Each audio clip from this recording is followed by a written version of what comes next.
Hey everyone, welcome back. We're doing something really special today, a deep dive into David Gilmour's The Piper's Call. Oh, cool. It's from his latest album, Luck and Strange. We're Yeah. breaking down this fantastic review from Fluance Vinyl, and Yeah. they go deep. Okay. So get ready to unpack themes of nostalgia, the passage of time, and obviously that iconic Gilmour guitar we all love. Yeah, it's always interesting to see what he does next, The man has nothing left to prove, but he's still putting out new music and exploring new sounds. Totally. And right away, Fluance Vinyl points out that the song opens with a surprisingly mellow vibe. Okay. They even compare it to Yes, I Have Ghosts. Mm-hmm. That was a 2020 single, and it had a similar feel. Oh, yeah, yeah. Very laid back.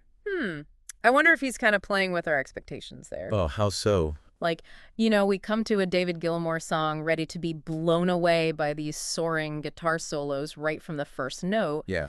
But maybe this time he's saying, hey, just settle in for a bit. Anticipate what's to come. Yeah.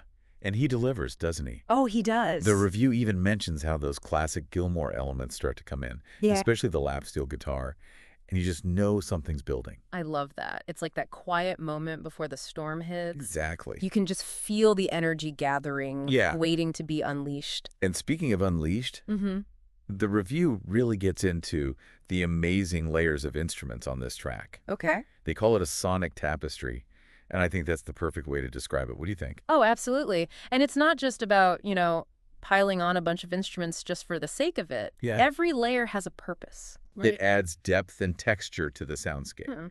They call out the tribal rhythm from bassist Guy Pratt. Oh, yeah. And drummer Steve Gadd. Okay. Now, these are heavy hitters in the music world. Oh, for sure. Just in case you don't know these guys. Absolutely. Pratt is practically Pink Floyd family at this point. Right. But it's so cool to hear him bring that experience into Gilmour's solo work. Yeah. And lay down this rock-solid foundation for the song. Exactly. And Gadd on drums. I mean, we're talking about the guy who's played with everyone from Paul Simon to Steely Dan. Yeah.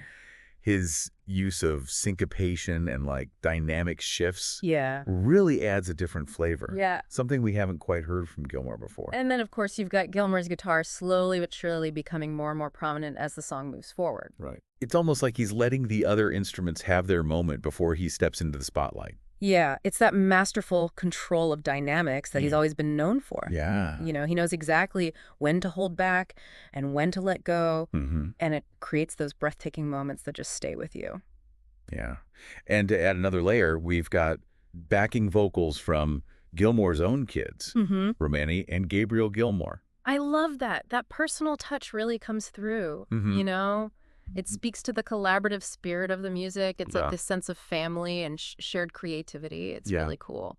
And we've got to round it out Rob Gentry on keyboards and synthesizers, Adam Betts on the djembe. Oh, cool. Adding even more depth and texture. I love it. Right. It's interesting that they use the word tribal to describe the rhythm section. Oh, yeah? It makes you wonder, how does the Piper's Call compare to that massive sound of Pink Floyd? Right. With their more atmospheric textures. Right. It's definitely Gilmour, but maybe with a slightly different flavor. Yeah, it's like he took those Pink Floyd roots and wove them into something fresh and new. Yeah. But we'll get to the Pink Floyd comparisons in a minute. Okay. Let's talk about those lyrics. It really is a great question, and the review actually touches on that. They talk about how the song has that Pink Floyd DNA. Okay. Those atmospheric layers and the awesome guitar work. It's like melancholic beauty. It's like hearing echoes of Shine on You, Crazy Diamond, or Comfortably Numb, but, Totally. reimagined for today. Yeah. But what sets the Piper's Call apart are those rhythms we were talking about, those almost tribal patterns that give it this primal energy, a real sense of urgency that you didn't always get with Pink Floyd. And speaking of urgency, let's get into the lyrics. The review highlights this one line, the promise of eternal youth, the spoils of fame, a carpe diem attitude. Oh, wow. And they tie it back to the album's exploration of aging and mortality. Right, which adds another dimension to those Pink Floyd comparisons. Both Gilmour solo stuff and Pink Floyd often deal with these big existential themes. Yeah. But in the Piper's Call, there's this added layer of reflection, this sense of looking back on life and thinking about the choices that we make. And then there's that line, whatever it takes, steer clear of the snakes. Oh, yeah. The reviewer seemed really interested in that one. Yeah, well, it's definitely open to interpretation. Yeah. But knowing Gilmour's past, his split from Pink Floyd and everything that went down back then, Right. it's tough not to read between the lines a little.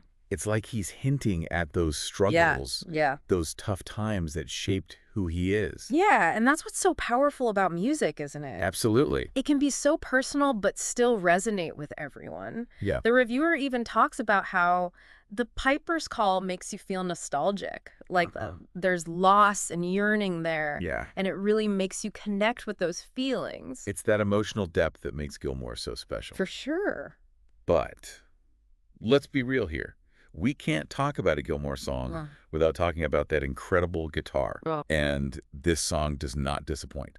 They were blown away by the solo after that second chorus, calling it epic, jagged, and biting. Wow.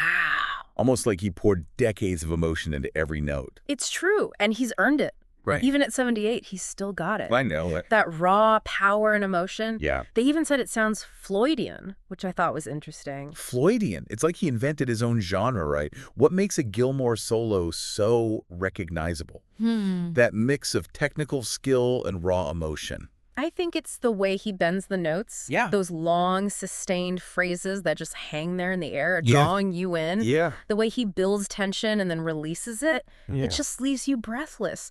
The reviewer called it jagged, and I think that's spot on. Totally. There's this untamed quality to it, almost like he's fighting with the music itself. Wrestling with it, yeah. Yeah. And yet he's still so in control. Exactly. It's not about showing off. Right. It's about serving the song. Yeah. You know, creating these moments of sonic bliss. It's true. The review talks about how everything gets heavier, louder, more enigmatic as that solo builds. Yeah. Which I thought was really interesting. It is. And that word enigmatic is perfect. Yeah. You know, there's a mystery to his playing. Yeah. Like he's only showing us a glimpse of what's going on in his head. It's like he's inviting you on this journey. Yeah. But he's not going to hold your hand the whole way. Yeah. You have to get lost in the music. Exactly. And let it wash over you. That's what makes it so rewarding. Yeah. It's that feeling of discovery. Yeah. Being transported somewhere new. So we've got the Pink Floyd vibes, the personal lyrics, and of course the amazing guitar playing. Right. The Piper's Call really shows us what makes David Gilmour such a unique artist. Absolutely. But what did iGlue on Vinyl actually think? Yeah. How did they score it? Well, they gave it an 8.5 out of 10, Okay. calling it hauntingly beautiful. And they said, it really shows how Gilmour can blend those deep thoughts with those big soundscapes he's known for. Right. But they also said it might not be as groundbreaking as some fans might hope, which is why it didn't get a perfect score. What do you think about that? It's interesting because what are boundaries at this point in his career? Yeah. The man has broken down so many walls musically. He's earned the right to just explore, you know? That's right. To follow his own path.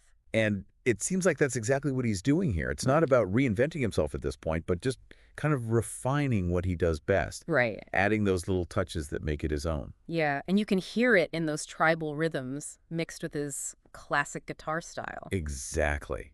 That's what makes this review so interesting. Yeah. It's not just a score. It's about understanding where Gilmour is now. I agree. He's not trying to fit in or please anybody but himself. Right. And that's really cool to see. Absolutely. And I think that's what people connect with. Yeah. There's an honesty to his music. It's real. Yeah. So, yeah, maybe The Piper's Call isn't a perfect 10, but it's definitely a song that sticks with you. I think so.